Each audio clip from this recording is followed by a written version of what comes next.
সত্তা আল্লাহ সুবহানাহু ওয়া তাআলার জন্য, যিনি আমাদের সৃষ্টি করেছেন। শুধু সৃষ্টি করেননি, এই পৃথিবীতে সহস্র কোটি মাখলুকাত সৃষ্টি করার পরেও যিনি আমাদের এই মানব জাতিকে সর্বশ্রেষ্ঠ জাতি, সর্বশ্রেষ্ঠ মাখলুকাত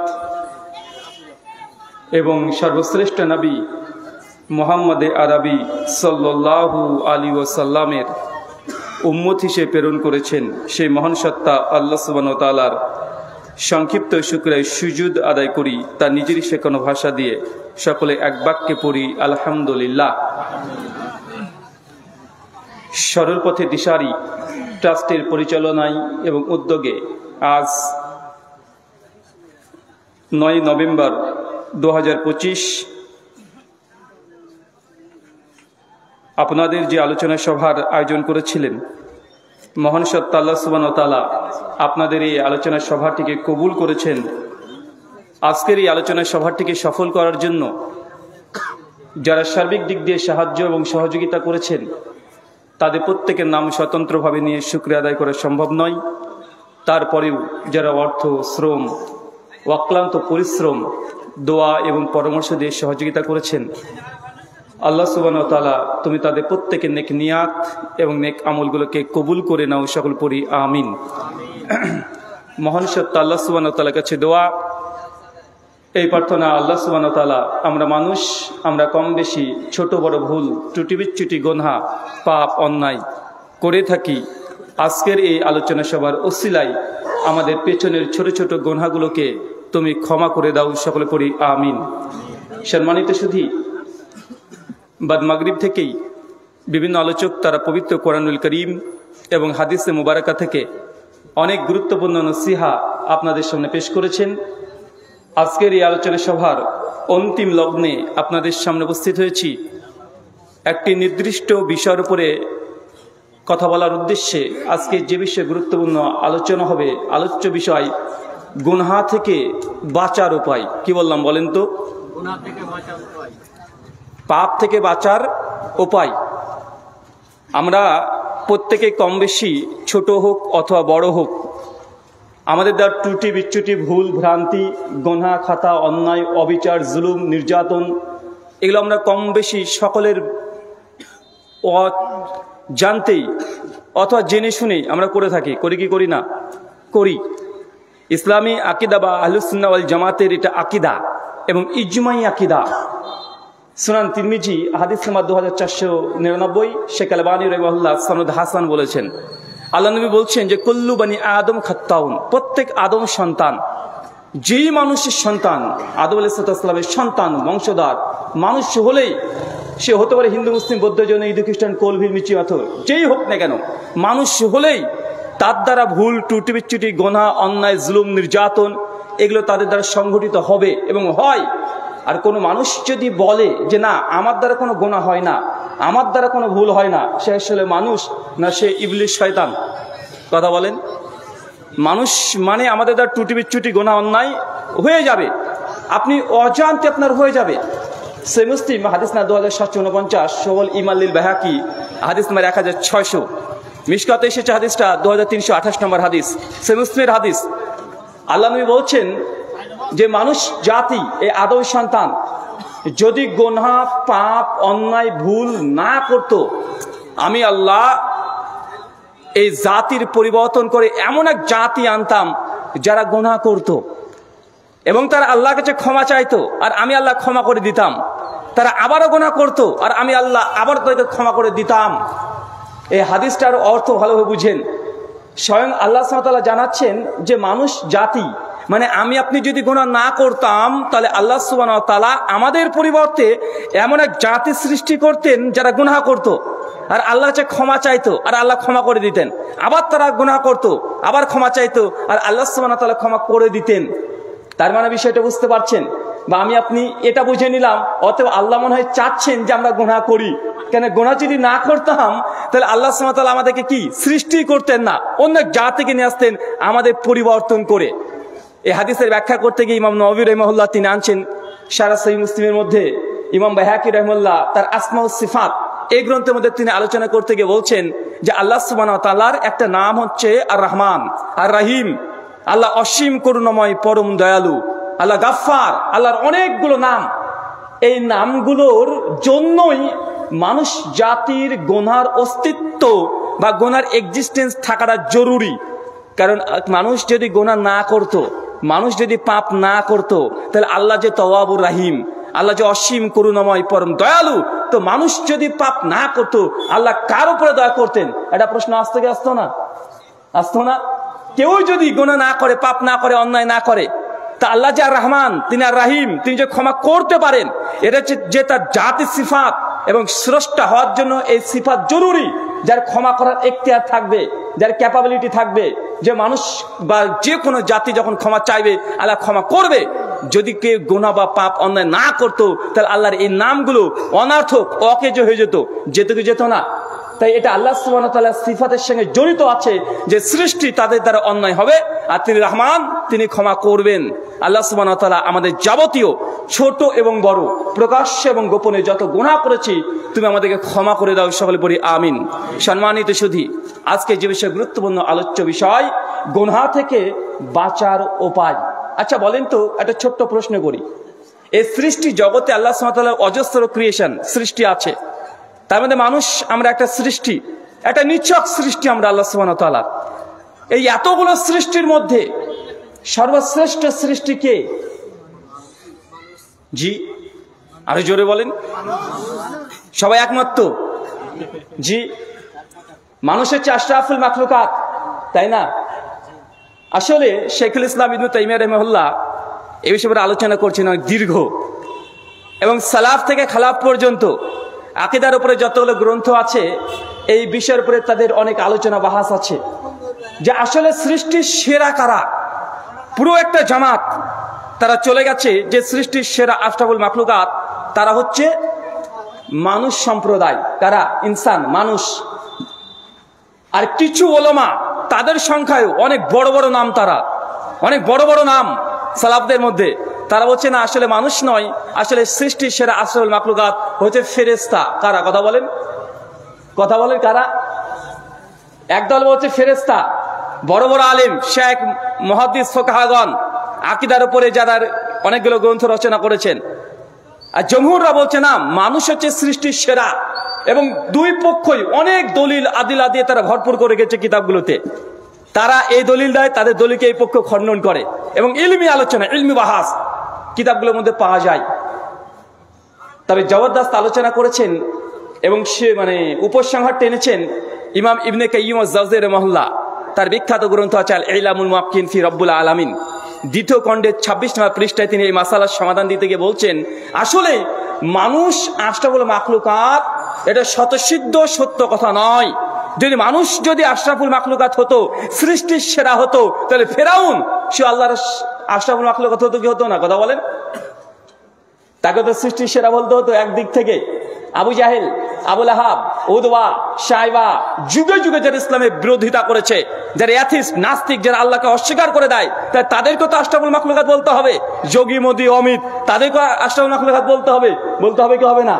তো ইসলামের শত্রু যারা প্রকাশ্যে ইসলামের সঙ্গে শত্রুতা করে, তাহলে এই কথা বললে তার সমস্ত মানুষকে যদি আশরাফুল মাখলুকাত সৃষ্টির সেরা ঘোষণা করা হয়, তাহলে এইসব জালেম যারা আছে, যারা কাফের হতে কোনো সন্দেহ নাই, যারা আল্লাহ দুশমন, আল্লাহ নিজে ঘোষণা করেছে, তাদেরকে আশরাফুল মাখলুকাতের অন্তর্ভুক্ত করে দিতে হয়।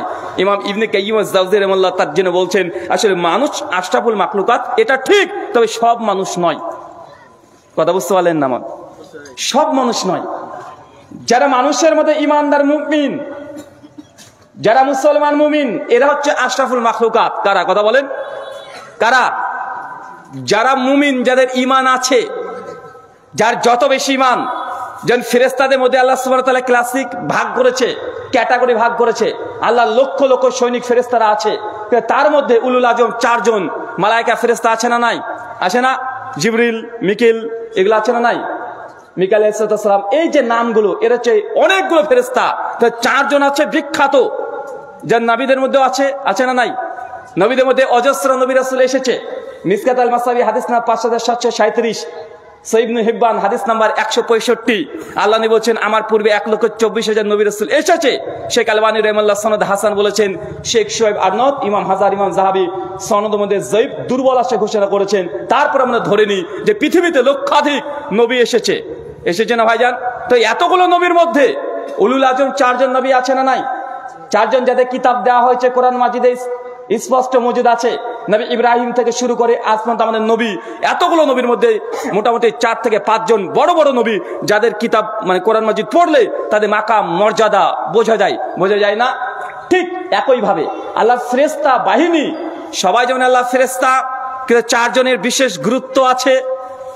সমস্ত নবী যেমন নবী এবং রাসূল, তাদের মধ্যে কিছু নবীদেরকে মর্যাদা আল্লাহ বৃদ্ধি করে দিয়েছেন।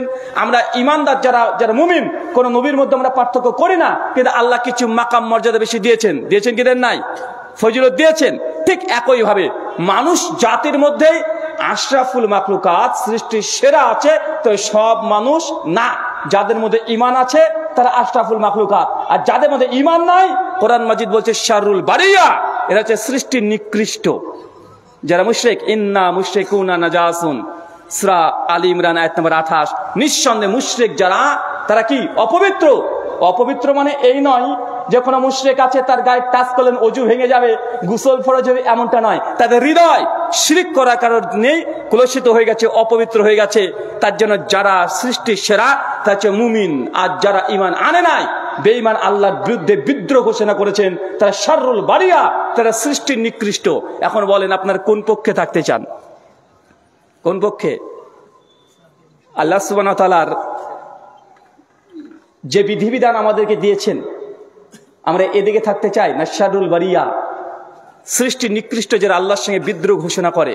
আমরা জানতে বা অজান্তে অনেকেই আল্লাহর বিরুদ্ধে আমরা বিদ্রোহ ঘোষণা করে থাকি, করি না ভাইজান? জি। তার মধ্যে একটা, অনেক মানুষ গুনাহ করে, পাপ করে, কিন্তু পাপ করার পরেও সে পাপটাকে পাপ হিসেবে স্বীকৃতি দেয় না, বরং সেটা জাস্টিফাই করে যে না, এটার পাপ কেন হবে, কেন গুনাহ হবে। সে যুক্তি দিচ্ছে, লজিক দিচ্ছে, নিজেকে জাস্টিফাই করছে নিজের পাপকে। ফর সেক অফ আর্গুমেন্ট 1 মিনিটের জন্য ধরে নেন, আমাদের সমাজে অনেকগুলো মানুষ আছে দেখবেন সুদের সঙ্গে যুক্ত আছে, বন্ধন লোন আছে না নাই? আছে না ভাইজান? সমাজে অনেক মানুষকে আপনি যদি ডাইরেক্ট বলেন যে ভাই বন্ধন লোন নিচ্ছেন, এটা তার রিবা, এটা তার সুদ, ইন্টারেস্ট, ও মানতেই চায় না। এটা যে ইসলামে হারাম, ও মানতেই চায় না। সে যুক্তি দেয়, সে জাস্টিফাই করার চেষ্টা করে তার গুনাহটাকে। সে বলবে আপনাকে, দেখেন ভাই, আরে তোকে যদি 10 টাকা বলি কোনো মৌলবি, তুমি 10 টাকা দেবে? আর তোমাকে 10,000 টাকা যে ধার চাই, মৌলবি সাহেব তুমি 10,000 টাকা ধার দাও, তো তুমি তো দিবে না। কিন্তু আমি যদি বউটাকে বন্ধক রেখে অফিসে রেখে দিয়ে আসি, তো আমাকে 10,000 টাকা দিচ্ছে, আমি চায়ের দোকান করে, বিড়ি সিগারেটের দোকান করে ব্যবসা করছি, আমার ইনকাম হচ্ছে, তার থেকে আমি উপকৃত হচ্ছি, তারা কিছুটা উপকৃত হচ্ছে। সমস্যা কোথায়? কেন এটা হারাম হবে? ভাই যুক্তি বেশ করে কি করে না? কথা বলেন। মানে সে নিজে গুনাহ করছে, পাপ করছে, কিন্তু পাপটাকে পাপ হিসেবে স্বীকার না করা। আর যখন কোনো মানুষ পাপকে পাপ হিসেবে স্বীকার করবে না, সে জিন্দেগিতে কখনো কোশ্চিন কালেও কোনো সময় কোনোভাবে পাপ থেকে বিরত থাকা সম্ভব নয়, পারবে না। সে যে গুনাহটাকে যদি সে নিজের বিবেক যুক্তি দিয়ে যদি সেটাকে জায়েজ প্রমাণ করার চেষ্টা করে, মনে রাখবেন, একজন মানুষ গুনাহগার, কিন্তু গুনাহকে গুনাহ সে স্বীকার করে যদি গুনাহ করে, আর একজন ব্যক্তি গুনাহগার গুনাহ করছে কিন্তু সে গুনাহ হারামকে হালাল মনে করে, দুটো পাপের মধ্যে পার্থক্য আছে না নাই? পার্থক্য নেই? জি। একজন ব্যক্তি গুনাহ করছে, তাকে জিজ্ঞাসা করছেন যে ভাইজান, এই যে আপনি জুয়া খেলছেন, কেন খেলছেন? এই যে আপনি লটারি বাম্পার 1 কোটি টাকা কালী পূজা বাম্পার খেললেন, 100 টাকাতে 1 কোটি টাকা পাবেন, এটা তো হারাম। আল্লাহ সুবহানাহু কোরআন মাজিদের সূরা মাইদার 90 নম্বর আয়াতে জানিয়ে দিয়েছেন, ইয়া আইয়ুহাল্লাযিনা আমানু ইন্নামাল খামরু ওয়াল মাইসির, নিশ্চয়ই মদ এবং জুয়া, মদ যে আয়াতে হারাম, জুয়াকে ওই আয়াতে আল্লাহ হারাম করেছে, কেন খেলছেন, এটা হারাম। সে যদি বলে দেখেন ভাই, আসলে আমি জানি জুয়া খেলা হারাম, কিন্তু ভাই কি করব, এই জানা বোঝার পরেও করে ফেলি, হয়ে যায়। ভাইজান একটু দোয়া করেন তো, আমি যেন জুয়া থেকে দূরে থাকতে পারি, আমাকে একটু নসিহত করেন, আল্লাহর কাছে একটু দোয়া করেন যেন আমি এই পাপ থেকে সরে আসতে পারি। ওই ব্যক্তি জুয়া খেলছে, যখন তাকে দাওয়াত দিচ্ছেন ইসলামের, যে সে যে হারাম কাজ করছে স্বীকার করছে, নিজে অনুতপ্ত হচ্ছে, আবার আপনাকে বলছে যে ভাইজান একটু আল্লাহর কাছে দোয়া করিয়েন। আরেকজন ব্যক্তি আছে যে জুয়া খেলছে, তাকে গিয়ে বললেন ভাইজান জুয়া কেন খেলছেন? আরে কোরআন মাজিদে তো আছে জুয়া খেলা হারাম নিষিদ্ধ। তো সঙ্গে সঙ্গে আপনাকে মানে পাল্টা উত্তর দেওয়া যে তোমাদের মৌলবীদের কাজই শুধুমাত্র হারাম আর হারাম ফতোয়া দেওয়া। আরে জুয়া কেন হারাম হবে? আরে আমার টাকা, আর এখান থেকে তো আমি কোটিপতি হয়ে যেতে পারি, আরে তাকদীরে থাকলে কোটিপতি হয়ে যেতে পারি, আবার ফকির হতে পারি। আল্লাহ তো তাকদীর লিখে রেখেছে। মানে সে গুনাহ করছে, পাপ করছে, কিন্তু হারামকে হালাল মনে করে নিচ্ছে। দুটোর মধ্যে পার্থক্য আছে না নাই? শেখ সালেহ আল উসাইমিন রাহিমাহুল্লাহ তার তারকুস সালাহ এই বইয়ের মধ্যে আলোচনা করছেন এবং তার ঈমান ভঙ্গের 10টা কারণ একটা মাকালাত আছে, সে মধ্যে আলোচনা করতে গিয়ে বলছেন, কোন মুসলমান যদি কোনো হারামকে হালাল মনে করে, যেটা আল্লাহ স্পষ্ট নুসুস দ্বারা প্রমাণিত, দলিল দ্বারা প্রমাণিত, অকাট্য দ্বারা প্রমাণিত, আল্লাহর ওহী দ্বারা প্রমাণিত আছে হারাম, কিন্তু সে সেটাকে হালাল মনে করে, তাহলে এই ব্যক্তির ঈমান ভেঙে গেছে। কি হয়ে গেছে বলেন তো ভাইজান? তাকে আবার নতুন করে ঈমান নবায়ন করতে হবে, ঈমান নিয়ে আসতে হবে। কিন্তু একজন ব্যক্তি হারামকে যদি হারাম মনে করে এবং অনুতপ্ত হয়, এই ব্যক্তি গুনাহগার, অনেক কাবেরা করছে, অনেক বড় পাপী, কিন্তু এই ব্যক্তিও পাপী। কিন্তু দুটোর মধ্যে পার্থক্য আছে না নাই? শোনেন, গুনাহ সেম, কিন্তু টেম্পারেচারে পরিবর্তন ঘটে যায়। একটা উদাহরণ দিয়ে বুঝতে পারবেন। ধরেন আপনাদের এলাকাতে একজন ছেলে প্রতিবেশী কোনো বিবাহিত মেয়ের সঙ্গে জিনা করেছে, ছেলেটাও বিবাহিত, যার সঙ্গে জেনা করেছেন প্রতিবেশী সেও বিবাহিত। এখন শরীয়তি সিদ্ধান্ত কি? রজম। সে মুসলিমের হাদিস কিতাবুল হুদুদে আসছে, উবাদা বিন সামিত থেকে হাদিস বর্ণনা আছে। আরেকজন ব্যক্তি আছে, সে জেনা করছে নিজের মায়ের সঙ্গে, ওই ব্যক্তির হুকুম কি হবে? শরীয়ত কি বলছে? ওকে কি করতে হবে? রজম, ওকে হত্যা। দুজনের জেনা, দুজনের শরীয়তের বিধান কি? হত্যা। দুটো পাপের টেম্পারেচার আছে না নাই? আসে না ভাইজান? দুটোই তো জেনা, কিন্তু ব্যক্তি, পজিশন, স্থান, কালের ভিত্তিতে একই গুনাহ তার পরিবর্তন ঘটে যেতে পারে। এটা আরো জঘন্য, আরো নিকৃষ্ট যে মায়ের সঙ্গে জেনা করেছে। তাই আপনাদেরকে বলি, গুনাহ আমাদের দ্বারা হবেই, আমাদের দ্বারা অন্যায় হবেই, কিন্তু গুনাহকে গুনাহ স্বীকার করে নেন। গুনাহকে গুনাহ করছেন স্বীকার করে নেন। কখনো জাস্টিফাই করতে যায়েন না যে নিজে গুনাহ করছেন, মানে এই গুনাহটাকে নিয়ে আপনি যুক্তি তথ্য দিয়ে, আপনি আপনার বুঝ দিয়ে এটাকে হালাল করার চেষ্টা করলে এই গুনাহ টেম্পারেচার অনেক বেশি হয়ে যায়। কথা বুঝতে পারলেন না ভাইজান? কথা বুঝতে পারছেন কি? আর আমাদের দ্বারা গুনাহ হবে না এটা নয়, আল্লাহ আগে জানিয়ে দিয়েছে যে আদম সন্তান যদি পাপ বা গুনাহ না করতো, আমি তাদের পরিবর্তে অন্য জাতি আনবো, তার মানে আমাদের দ্বারা গুনাহ হবে। সেই মুসলিমের হাদিস আল্লাহ নবী জানাচ্ছেন যে প্রত্যেক আদম সন্তানের আমল নামাতে একটা গুনাহ থাকবেই, 100% থাকবেই। সে জেনার গুনাহ। কিসের গুনাহ? জেনা ক্যাটাগরি ভাগ করে দিলেন। চোখের জেনা আছে, হাতের জেনা আছে, পায়ের জেনা আছে, হৃদয়ের জেনা আছে। জেনার সর্বোচ্চ পর্যায় হচ্ছে একদম ফিজিক্যাল রিলেশন, যা ডাইরেক্ট বেড শেয়ার করা, একে অপরের শরীরের সঙ্গে অঙ্গ প্রত্যঙ্গ লাগিয়ে দিয়ে যে ফিজিক্যাল রিলেশন করা হয়, এটা জেনার একদম সর্বোচ্চ অবস্থান এটা। কিন্তু একজন মানুষ চোখের জেনা হয় কি হয় না? কথা বলেন। আর আল্লাহ নবী বলছেন প্রত্যেক আদম সন্তানের আমলনামায় এই জেনাগুলো থাকবেই। তার মানে গুনাহ, এই গুনাহ আমরা প্রত্যেক আদম সন্তানে থাকবে। সে আমি থেকে শুরু করে আপনি পর্যন্ত। অনেকে মনে করতে পারেন যে আমরা বক্তা মানুষ, আমাদের দ্বারা মনে গুনাহ হয় না। আরে গুনাহ হবে, এটা নিশ্চিত হবে। আর আল্লাহ নবীর হাদিস দ্বারা প্রমাণিত যে প্রত্যেক মানুষের দ্বারা চোখের জেনা হবে, এটা আমল নামে লিপিবদ্ধ থাকবেই, থাকবে প্রত্যেক মানুষের। দেখেন বাস্তব প্রেক্ষাপট দেখেন। আপনি যতই চেষ্টা করেন যে গুনাহ করবেন না, এখন আমরা মোবাইল, এটা ছাড়া তো এক ধাপ চলা যায় না। মাইক্রোসফট মানে এই মোবাইলের মাদারবোর্ড এবং প্রসেসর যারা তৈরি করে, এবং অ্যান্ড্রয়েড সেটের যতগুলো আছে, এবং অ্যাপেল, মাইক্রোসফট তারা রিপোর্ট পেশ করছে যারা অ্যান্ড্রয়েড সেট ব্যবহার করে প্রত্যেক দিন কমপক্ষে তাদের এই ফিঙ্গার, এই টাচ মোবাইলে 5700 বার টাচ করে। কতবার? 5700 বার টাচ করছে। আর যারা এইসব মোবাইল ব্যবহার করতে অভ্যস্ত, যাদের সোশ্যাল মিডিয়া প্ল্যাটফর্মগুলো আছে, ফেসবুক হতে পারে, ইউটিউব হতে পারে, টুইটার, ইনস্টাগ্রাম, হোয়াটসঅ্যাপ বা যে কোনো প্ল্যাটফর্ম যারা সোশ্যাল মিডিয়ার সঙ্গে অতপ্রতভাবে জড়িত আছে, এরা কমপক্ষে প্রতিদিন 4 থেকে 5 ঘন্টা মোবাইলের পেছনে সময় ব্যয় করে। কত ঘন্টা? 4 থেকে 5 ঘন্টা। আর প্রত্যেক 15 মিনিট পরেই ঘুম বাদে একবার করে অটোমেটিক হাত চলে যায় মোবাইলে। কি বলেন তো? প্রত্যেক 15 মিনিটের মধ্যে, মানে এর বেশি না। মানে আপনি জীবিত আছেন, আপনি যতই কাজ করেন না কেন, যত আপনি গাড়ি ঘোড়া চালান না কেন, যত আপনি যাই করেন না কেন, যত শিক্ষকতা করেন না কেন, যত মাঠ ঘাটে থাকেন না কেন, অটোমেটিক পকেট থেকে 15 মিনিটের মধ্যেই অটোমেটিক হাত আপনার এর টাচে পড়বেই, এটা নিশ্চিত। এটা মাইক্রোসফট তারা বলছে, যারা মোবাইল আবিষ্কার করেছে। তার মানে আমরা বুঝতে পারছি যে মোবাইল ছাড়া আমাদের চলা দুনিয়াতে খুব দুষ্কর হয়ে গেছে। যদিও 20 বছর আগে এটা গুরুত্বই ছিল না, মানুষ জানতোই না। মানুষ তখনও জীবিত ছিল, তখনও বেঁচে ছিল। ছিল কি ছিল না? তখনও মানুষ জীবিত ছিল, বেঁচে ছিল, তারা টাইম পাস করেছে বিভিন্নভাবে। কিন্তু বর্তমান প্রেক্ষাপটে মোবাইল ছাড়া আমাদের 1-10 মিনিট এটা চলা খুব দুষ্কর হয়ে গেছে। এই জন্য আমি বলেছিলাম যে বাংলাদেশে শেখ হাসিনাকে যে পালিয়ে এসেছে না, যে আন্দোলন ঘটে গেল 1.5 বছর আগে, জুলাই আন্দোলন, তো এর ব্যাপারে সবচেয়ে বড় হাতিয়ার কাজ করেছিল কি জানেন?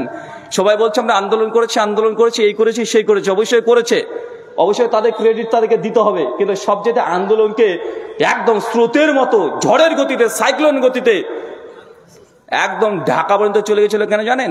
হাসিনা একটা মারাত্মক ভুল করেছিল এই আধুনিক যুগে এসে। উনি কমপক্ষে 13 দিন বাংলাদেশের নেটওয়ার্ককে পুরো বন্ধ করে রেখে দিয়েছিল। কি বন্ধ করেছিল বলেন তো? গোটা সিস্টেম, নেটওয়ার্ককে পুরো বন্ধ করে দিয়েছে। আরে ভাই পাগল নাকি? আজকে দিনে কেউ নেটওয়ার্ক বন্ধ করে? আরে নেটওয়ার্ক থেকে মানুষের রুজি রোজগার। আরে অ্যামাজন বলেন, ফ্লিপকার্ট বলেন, যত রকমের মানে বিজনেস এখন কোথায় হয়? হ্যাঁ, সব অনলাইনে এখন বেশি হচ্ছে। বিজনেস পুরোটা এখন চলে এসেছে সোশ্যাল মিডিয়াতে। আরে মানুষ লাখ লাখ মানুষ এখান থেকে উপকৃত হচ্ছে। আর অনেক যুবক তরুণ আছে, তারা মোবাইল নিয়ে গেম খেলে, পাবজি খেলে, এই খেলে, সেই খেলে, যা করে সব নেটে। একজন যুবক 2 ঘন্টা যদি মোবাইল পকেটে না থাকে, ও হার্ট অ্যাটাক করার মতো অবস্থা হয়। আর একদিন যদি মোবাইলে যদি নেটওয়ার্ক না থাকে, ও তো মনে হয় যে দেবদাসের মধ্যে পাগল হয়ে যায়, মানে বাথরুমে বসে কাঁদবে। এরকম আছে না? নাই কথা বলেন তো। 13 দিন ধরে বাংলাদেশের নেট বন্ধ করার কারণে মানে 3 বছর, 2 বছরের ছেলে থেকে শুরু করে 102 পর্যন্ত সবাই রাগে গর্জিয়ে আগুন হয়ে গেছে। আরে মা যারা, তারা এত মানে যারা বয়স্কা বৃদ্ধ নারী, তারা এত বুঝে না যে নেট কি, এইসব কিছু বুঝে না। আরে যখন দেখছে যে নাতনি শুধু চিৎকার মারে কাঁদে খাওয়ার সময়, এ কিরে কি হয়েছে, কাঁদছিস কেন, খাচ্ছিস না কেন? তো বৌমা তখন বলছে, আরে মা নেট বন্ধ হয়েছে। নেট বন্ধ হয়েছে মানে কেউ বন্ধ করলো? হাসিনা করলো। ও গাল দেয়। মানে পুরো মানুষদেরকে মানে জেলখানে বন্দি রাখার মতো আজকের দিনে নেট বন্ধ করে। এই এক ভুল করার কারণে গোটা বাংলাদেশ জুড়ে এই আন্দোলন ঘরে ঘর, মানে মাঠ থেকে একদম রাস্তা পর্যন্ত উঠে চলে এসেছিল। তো আজকের যুগ হচ্ছে মিডিয়ার যুগ। মানে এই সময়তে যেমন উন্নত যত হচ্ছে, গুনহা তত ঘরের মধ্যে ঢুকে পড়ছে কি পড়ছে না? মানুষ আগে জেনা করার জন্য কত চিন্তা করতো, জুয়া খেলার জন্য বাস জঙ্গলে গিয়ে ওই যে কি একটা ঘোড়ায় আর খেলতো না, পাশা খেলা। এখন মোবাইলের খেলা হয়। চাচা, ওই যে পাকিস্তানের সঙ্গে যখন ভারতের খেলা হয়, বা ওই যে আর্জেন্টিনার ব্রাজিলের খেলা হয়, পাড়ার ছেলে পেলে দেখবে একদম জার্সি টার্সি ওরকম লাগিয়ে রেখে দিয়েছে। আমি ঢাকাতে যখন ঘোরাঘুরি করছিলাম, দেখছি একটা বাড়ি গোটাটাই ব্রাজিলের পতাকা, মানে এত ভক্ত। মানে গোটা বাড়ির কালারটা করেছে কি, মানে ব্রাজিলের পতাকা কালার, মানে এত ভক্ত। চিন্তা করা যায়? এটা হচ্ছে আমাদের মুসলমান, আমরা মুমিন। তা আমাদের দ্বারা যে গুনাহ হবে না এমনটা না। আমরা যে জুয়া খেলি, চাচা আপনার ছেলে বিছানায় শুয়েছে এখন জুয়া খেলে, জুয়া খেলার জন্য বাঁশবাগানে যেতে হয় না। কেন? টেকনোলজি উন্নত হয়ে গেছে। ও কোথায় ব্রাজিল আর আর্জেন্টিনায় খেলা হচ্ছে, আর আপনার ওই নাতি বা আপনার ছেলে ও মোবাইলে খেলা দেখছে। শুধু দেখছে না, ও জুয়া অলরেডি ধরে ফেলেছে। বলছে এই যদি 6 মারে নেই বলে, তাহলে 50 টাকা রেখে দিলাম, মানে যদি 6 হয় 50 টাকা জিতে যাবে। এইভাবে এখন জুয়া খেলা হচ্ছে কি হচ্ছে না? আর চায়ের দোকান, এটা জুয়ার আসর হয়ে গেছে। মানে চায়ের দোকানে বসে বসে মানুষের জুয়া করছে। এই বলটা দেখ, এই ওভারে যদি 12 রান না করে না, আমি 200 টাকা বেটাবেটি ধরলাম। করে কি করে না, কথা বলেন? মানে এটা টেকনোলজি উন্নত হওয়ার সঙ্গে সঙ্গে মানে ঘরে ঘরে এখন আপনি বিভিন্ন রকমের হারাম আপনার ঘরের মধ্যে ঢুকে পড়েছে। কেননা টেকনোলজি উন্নত হয়ে গেছে, যে না এটা অনেক সহজ হয়ে গেছে। সহজ হয় নাই ভাইজান সোশ্যাল মিডিয়া আসার কারণে? আরে কোথায় বাড়ি আপনার এখানে, আর কোথায় আপনি কার সঙ্গে যে প্রেম করে মানে একদম মানে পাগল হয়ে গেছেন, এরকম আছে না নাই? কারণ মোবাইল আছে, হোয়াটসঅ্যাপ বা ইমো, ভিডিও কলের মাধ্যমে যা ইচ্ছা তাই করছেন। মাঝে মধ্যে দেখা যাচ্ছে সোশ্যাল মিডিয়া গরম হয়ে যাচ্ছে। তার মানে গুনহা, পাপ, চোখের জেনা এটা খুব সহজলভ্য হয়ে গেছে। আমার নবী 1500 বছর আগে বলছে যে প্রত্যেকটি মুসলমান মুমিন যারা আছে তাদের আমলনামাতেও এই চোখের জেনা, হাতের জেনা, এই যে জেনা, এগুলো তাদের আমলনামায় থাকবে। তো এখন এই জেনা হয় কি হয় না? আপনি বক্তব্য শুনছেন বাংলাদেশের শেখ আব্দুর রাজ্জাক বিন ইউসুফ হাফিজাহুল্লাহ, আর চিৎকার দিয়ে বজ্রকণ্ঠী তার ভাষা, মানে এত মানে দুর্বল গতিতে মানুষের হৃদয়কে মানে মানে ক্ষতবিক্ষত করে দেয়, মানে আপনি চিন্তা করতে পারবেন না। একদম ডাইরেক্ট বক্তব্য দিচ্ছে, কাপুরুষের বাচ্চা কাপুরুষ, ওটা আপনার মেয়ে হাঁটছে, ওটা হিন্দুর মেয়ে নয়। এখন হাঁটছে ওটা আপনার মেয়ে, ওটা হিন্দুর মেয়ে নয়। আপনার মেয়ে উলঙ্গ অবস্থায় হাঁটবে মানে নেশাউন কাসিয়াতুন আরিয়াতুন, চিৎকার দিয়ে বলছে যে উলঙ্গ অবস্থায় হাঁটবি মানে তুই কি হিন্দুর বাচ্চা নাকি? তুই মুসলমানের বাচ্চা, তুই কাপড় পরে চল, পর্দা করতে হবে। বারবার চিৎকার দিয়ে বলছে, বলতে বলতে হঠাৎ করে ক্যাটরিনা কাইফ একটা লাইফ বয় সাবান বিক্রি করতে চলে গেল। ভাই দেখা যায় কি যায় না, কথা বলেন। মানে আপনি বক্তব্য শুনছেন পর্দা নিয়ে, একদম বর্জ্যকণ্ঠী দিচ্ছে, একদম মানে যেদিক দিয়ে যাচ্ছে একদম ছাল তুলে নিয়ে চলে যাচ্ছে।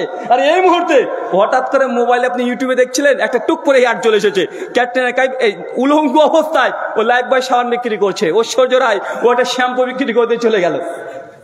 এই বক্তব্যের মানে কি হলো? মানে আপনি চান না, আপনি একজন আলেম মানুষ, চোখের হেফাজত করতে চান, কিন্তু হঠাৎ করে যদি উলঙ্গ মেয়েটা যদি চলে আসে, আপনার এই অজান্তেই একটা চোখের গুণ আপনার হচ্ছে কি হচ্ছে না, হয়ে যাচ্ছে না?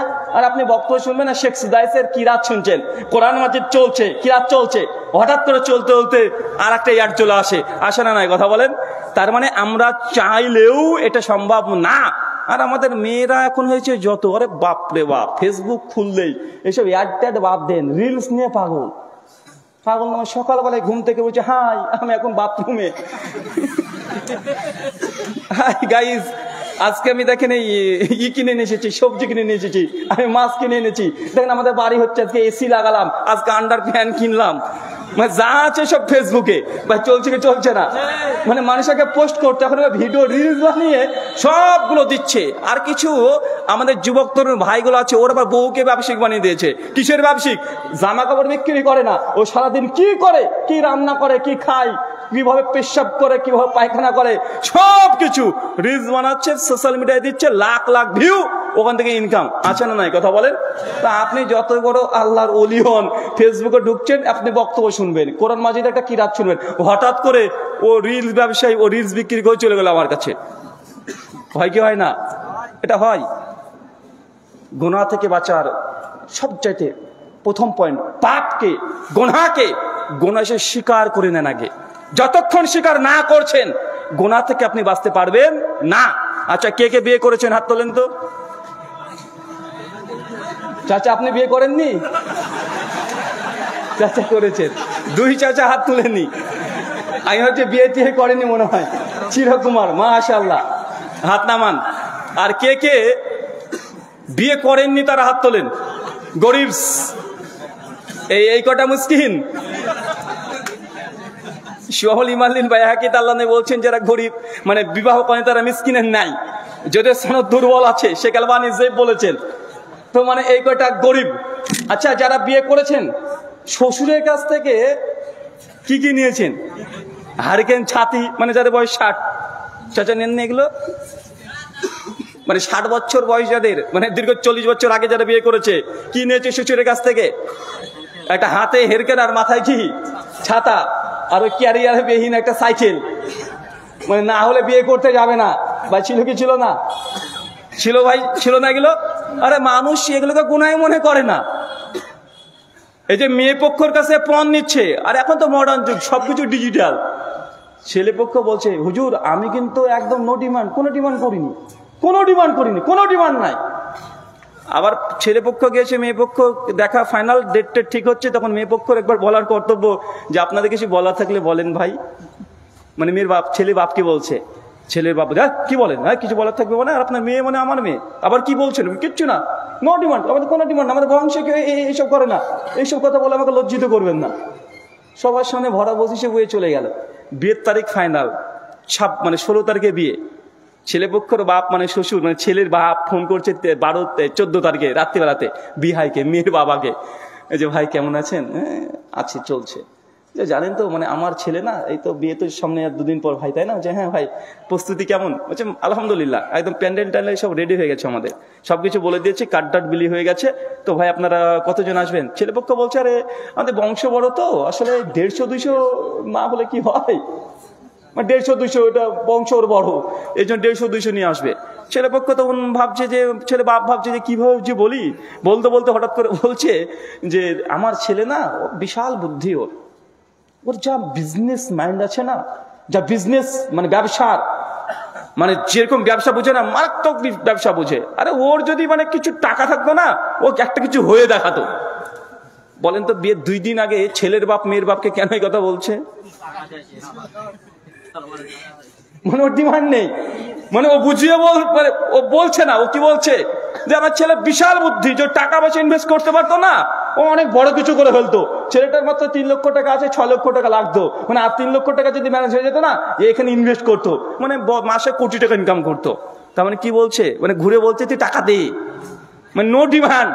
আবার অনেকে এসে বলছে যে রবিন ভাই, আমার কিন্তু কোনো ডিমান্ড নাই, কিন্তু শ্বশুর আমাকে একটা R115 দিয়েছে, বুলেট দিয়েছে, একটা থার গাড়ি দিতে চাই, নেওয়া যাবে? কেন হাদিসে শুনেছি হুজুররা বলে যে হাদিয়া নেওয়া সুন্নাত।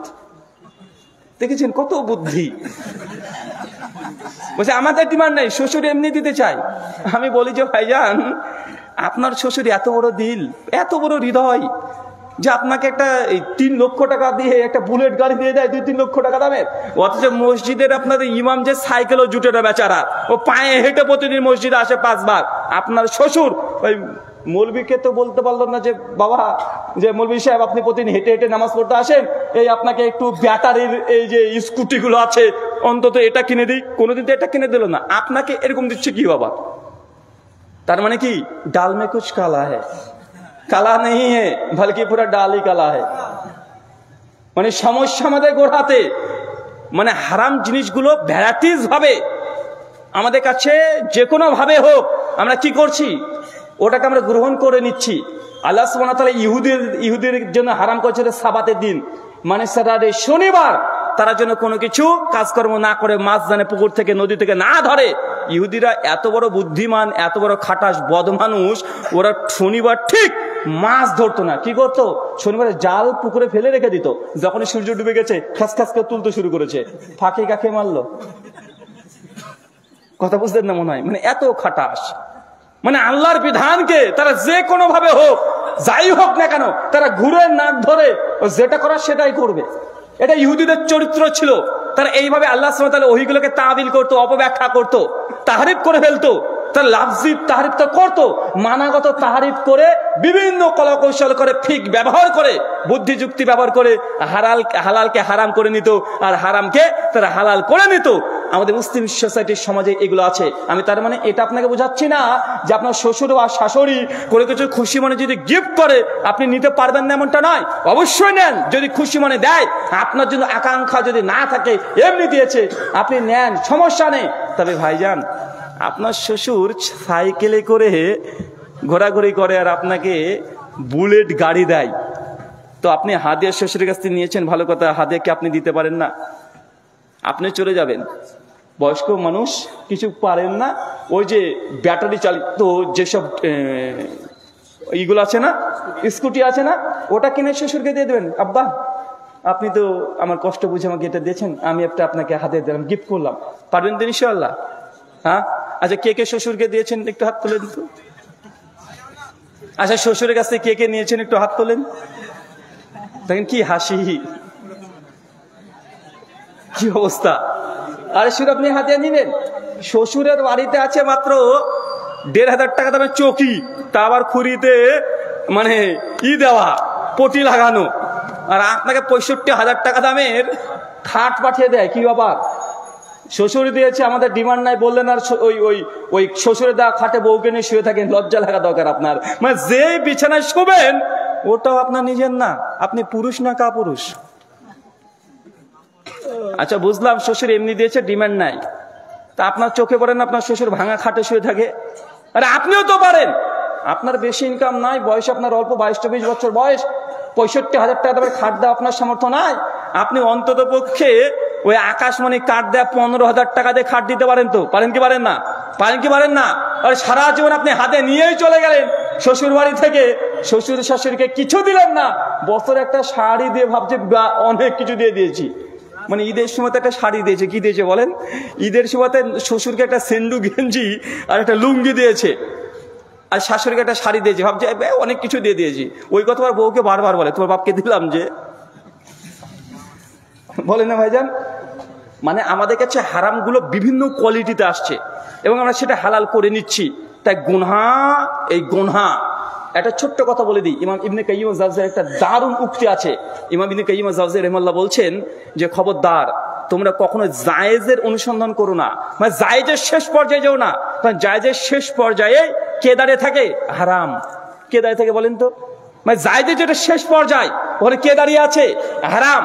তাই জায়েজ জায়েজ জায়েজ জায়েজ করতে করতে আমরা অনেক জিনিসই দেখবেন মানে এটাকে অনুসন্ধান করতে গিয়ে অনেক মানুষ আস্তে আস্তে আস্তে আস্তে আস্তে সে হারামের মধ্যে প্রবেশ করে ফেলে। করে কি করে না? এটা করে ফেলে। সম্মানিত সুধী, গুনাহ থেকে বাঁচার সবচেয়ে বড় পয়েন্ট, গুনাহকে গুনাহ হিসেবে স্বীকার করে নাও। পারবো তো ইনশাআল্লাহ? যে স্বীকৃতি না দিতে পারেন এই গুনাহ জিন্দেগিতে আপনাকে ছাড়বে না, আপনি করতে থাকবেন অটোমেটিক চলবেই। আল্লাহ সুবহানাহু ওয়া তাআলা আমাদেরকে এই গুনাহ থেকে বাঁচার তৌফিক দান করে, আমিন। 2, গুনাহ থেকে বাঁচার উপায়, নেককার পরেজগার মজলিসে বেশি বেশি ওঠা বসা করা। কি বললাম? নেককার পরেজগার মজলিসে উঠা বসা করা, চলাচল করবেন যাদের সঙ্গে তার জন্য নেককার পরেজগার ব্যক্তি হয়। কারণ আপনি যেমন আপনার বন্ধু তেমনই হবে। বন্ধুর গুণ আপনার মধ্যে চলে আসতে পারে, আপনার গুণ বন্ধুর মধ্যে চলে যেতে পারে। পারে কি পারে না? পারে কি পারে না? লোহার সঙ্গে চুম্বককে ঘর্ষণ দিবেন 10-12 বার, দেখবেন ওই লোহাটা কি করে, ওরও ভাব একটু আলাদা হয়ে যায়, ও একটু আকর্ষণ করতে শুরু করে দেয় না? কারণ কি ও ওর সঙ্গে কিছুক্ষণ মিশেছে। তাই অটোমেটিক এটা মানুষের ফিতরাত না, ওটা প্রত্যেক সৃষ্টি জগতের ফিতরাত, যে যার সঙ্গে মিশে তার চরিত্র অটোমেটিক তার ভিতরে প্রবেশ করে ফেলে। আপনি যদি কোনো পরেজগার আলেমের সঙ্গে যদি চলাচল 1 মাস আপনি করে রাখেন, ওই আলেম যদি তাহাজ্জুদ গুজার বান্দা হয়, তাহাজ্জুদ গুজার ব্যক্তি হয়, আপনি তার সঙ্গে বন্ধুত্ব করেন, 1 মাস চলাচল করেন, অটোমেটিক দেখবেন তাহাজ্জুদের সময় আপনারও মন চাচ্ছে যে আমি একটু নামাজ পড়ি, আমি তাহাজ্জুদ পড়ি। মনে হবে কি হবে না? কথা বলেন। অটোমেটিক হবে। আপনি দেখবেন কোন একজন ব্যক্তির সঙ্গে ঘোরাঘুরি করছেন যে অধিক পরিমাণে জিকির করে, কথায় কথায় সুবহানাল্লাহ, মাশাআল্লাহ, লা হাওলা ওয়ালা কুওয়াতা ইল্লা বিল্লাহ, মানে কথায় কথায় যখন এই জিকির আজকার কথা জিহ্বাতে লেগে আছে, আপনি তার সঙ্গে 1 মাস চলাচল করেন, দেন আপনার জিহ্বা অটোমেটিক এই শব্দগুলো বলতে শুরু করে দিবে। কেন? কারণ আপনি যেমন বন্ধু নির্বাচন করবেন, বন্ধুর গুণ হয় তার গুণ আপনার মধ্যে চলে আসবে, আপনার গুণ তার মধ্যে চলে যাবে। তার জন্য নেককার পরেজগার বন্ধু নির্বাচন করা, চলাচল করা, তার সঙ্গে উঠা বসা করা যত বেশি হবে অটোমেটিক আপনি তার মতন হয়ে যাবেন। একটা বাংলা প্রবাদ আছে, কি যেন, সঙ্গ দেশে শিলা, আমরা তো লোহা বলি রে ভাই। সঙ্গ দেশে লোহা ভাসে, বা আপনাদের ভাষায় শিলা ভাসে। সৎসঙ্গে স্বর্গবাস, আর অসৎসঙ্গে সর্বনাশ। দেখবেন কেউ যদি চুরির লাইনে ঢুকে গেছে না, মানে ধরেন মোবাইল চুরি করে ও বিক্রি করে, ধরেন ওর কাছে অটোমেটিক কত লোক চলে আসবে মাল বিক্রি করতে। মানে যে লাইনের তার রাস্তা প্রশস্ত হয়ে যায়। নুআল্লিহিমা তাওয়াল্লা নুসলি জাহান্নাম, যে রাস্তায় চলবে আল্লাহ তাকে সে রাস্তায় চালিত করবে, তারপর তাকে জাহান্নামে নিক্ষেপ করবে। সূরা নিসা 115 আয়াতের শেষ অংশ। তার মানে আপনি যে দিকে চলতে চাইবেন আপনার রাস্তা অটোমেটিকই সুগম হয়ে যাবে। হয় কি হয় না? কথা বলেন। দেখবেন যে জুয়া করো না, তার আশেপাশে জুয়ারি মনে হবে, মানে চতুর্দিকে যেদিকে তাকাবে সেদিকে ভাববে সবাই জুয়ারি, এরকম মনে করে না? মানে যে যেমন সে তেমন, এমনই মনে করে। একটা হুজুর রাত্রি 2টোর সময় উঠেছে, একজন আলেম। এখন আলেম সাধারণ ভাবে উঠেছে, রাত্রে তাহাজ্জুদ পড়বে, ওই পুকুর আছে, পুকুরে একটু ওযু করছে, ওযু করতে রেখেছে, রাত্রে 2টোর সময় একটু তাহাজ্জুদ পড়ে ফজরের জামাতে উপস্থিত হবে। আর পাশে হ্যাবলা, মানে আমি এমনি বলছি, মানে জাস্ট একটা মানে গল্পের টাইপের, এটা হচ্ছে একটা শিক্ষামত নৈতিকতার গল্প, মানে একটা মোরাল শিক্ষা দেওয়ার জন্য। আরেকজন আছে, ও হচ্ছে ডাকাত, ও বেটা রাত্রে 2টোর দিকে চুরি করে এসে পুকুরে ও এসে হাত মুখ ধুচ্ছে।